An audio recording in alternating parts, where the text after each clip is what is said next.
Hi, இன்றைக்கி evening ஸ்நாக்ஸ்க்கு நான் cabbage pakoda பண்ண போகிறேன். நான் இந்த முட்டைக்கோஸோடு சேர்க்குற எல்லா மசாலாவையும் நீங்கள் வந்து புடலங்காய், காலிஃப்ளவர், வெண்டைக்காய் எந்த காயோட வேணால் அந்த மசாலாவெலாம் சேர்த்து நீங்கள் ஃப்ரை பண்ணி சாப்பிட்லாம். சூப்பராக இருக்கும்.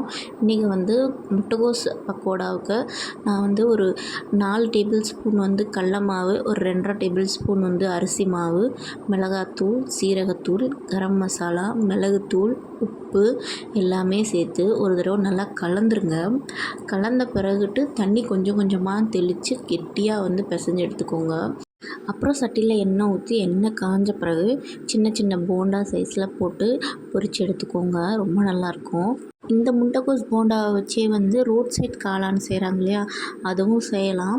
ஆனால் அது செய்யணும்னு நினச்சி இது பொரித்து எடுத்து வச்சோன்னா எடுத்து வைக்க காலி ஆயிரும். கண்டிப்பாக அது செய்ய முடியாது. ஈவினிங் டைமில் அது சூடாக செஞ்சு ஒரு காஃபியோ டீயோ இதோடு சாப்பிட்டோன்னா ரொம்ப நல்லாயிருக்கும். இது ஒரு 10 to 15 மினிட்ஸில் முடிஞ்சிற ஒரு ஈஸியான ரெசிபி. இது யார் வேணால் வீட்டில் ட்ரை பண்ணி பார்க்கலாம். ட்ரை பண்ணி பார்த்துட்டு எப்படி இருந்துச்சுன்னு சொல்லுங்கள்.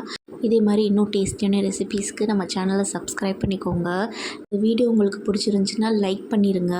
தேங்க்ஸ் ஃபார் வாட்சிங். பாய்.